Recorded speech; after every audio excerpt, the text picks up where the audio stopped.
यूनुस इब्न मत्ता अल्लाह के पैगंबर थे जो नोवाह के इलाके में पैदा हुए, जो आज की तारीख में मौसूल के नाम से जाना जाता है। ये इलाका ईरान में वाक़या है।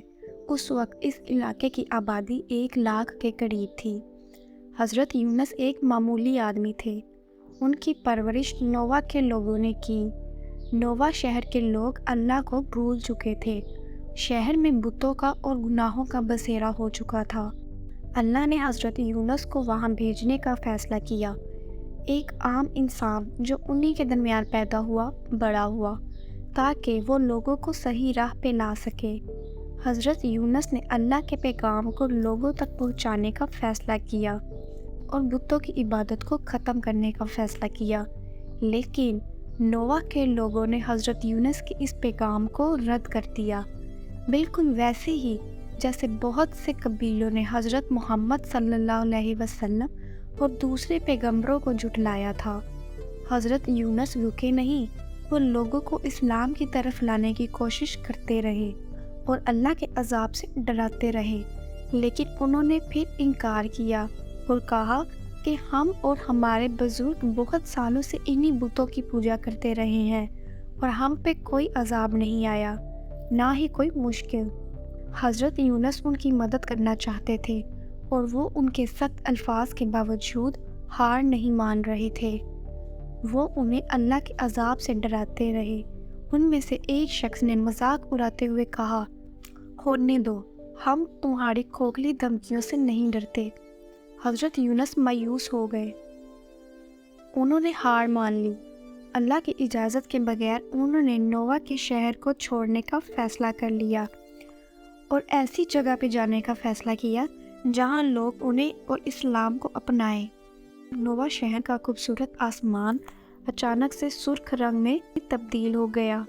मर्द, औरत और बच्चे पहाड़ों पे इकट्ठे हो गए और खौफ से आसमान को देखने लगे। उन्हें हज़रत यूनुस की इंतबा याद आई जो उन्होंने अल्लाह के अज़ाब के बारे में दी थी। वो लोग नए ईमान के साथ अपने घुटनों के बल गिरे और गिड़गिड़ा के अल्लाह से माफ़ी मांगने लगे। और अल्लाह जो कि माफ़ करने वाला है, उसने सबको माफ़ करके उस अज़ाब को ख़त्म कर दिया। जैसे ही आसमान साफ़ हुआ, लोग हज़रत यूनुस के पास गए ताकि वो उन्हें इस्लाम के रास्ते पे लाने में मदद कर सके। मगर हज़रत यूनुस ने नोवाह के शहर को छोड़ दिया था। वो एक कश्ती पे बैठ गए, ये सोचकर कि वो इन लोगों से बहुत दूर चले जाएंगे।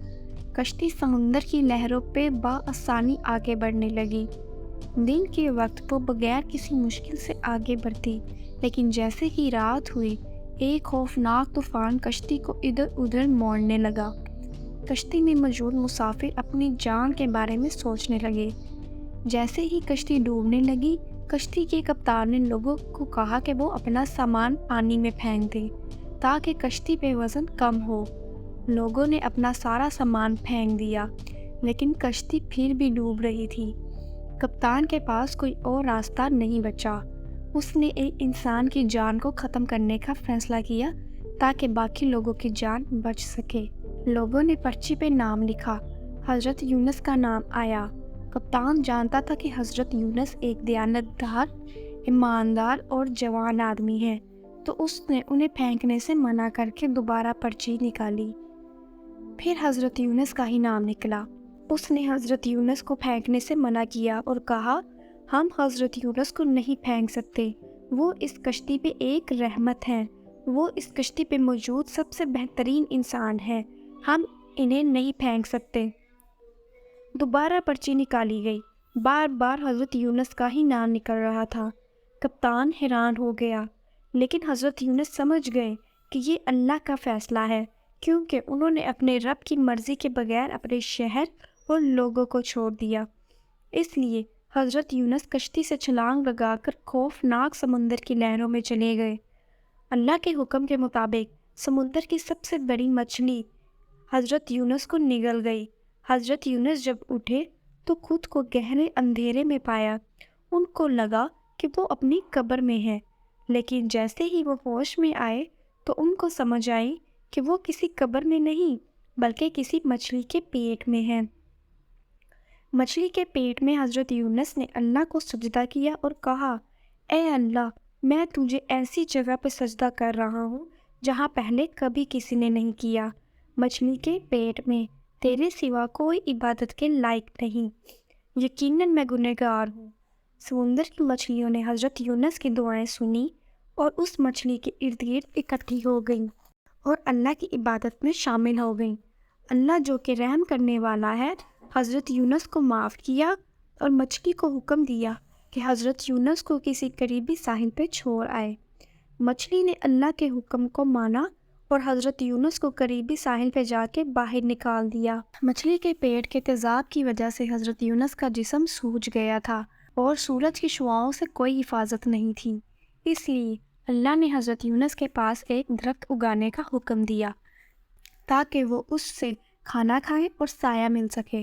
اللہ نے حضرت یونس کو معاف کر دیا اور کہا کہ اگر ان کی دعا میں مخلصی نہ ہوتی تو ابھی بھی وہ مچھلی کے پیٹ میں ہوتے اور قیامت کے دن تک وہی رہتے۔ جب حضرت یونس مکمل طور پر تندرست ہوئے تو وہ واپس نوآ گئے تاکہ وہ اپنے مقصد کو پورا کر سکیں۔ جب حضرت یونس اپنے شہر پہنچے تو وہ یہ دیکھ کر حیران رہ گئے کہ سب لوگوں نے اسلام قبول کر لیا تھا اور ان کی واپسی کا انتظار کر رہے تھے۔ لوگوں کے ساتھ مل کر حضرت یونس نے اللہ کا شکر ادا کیا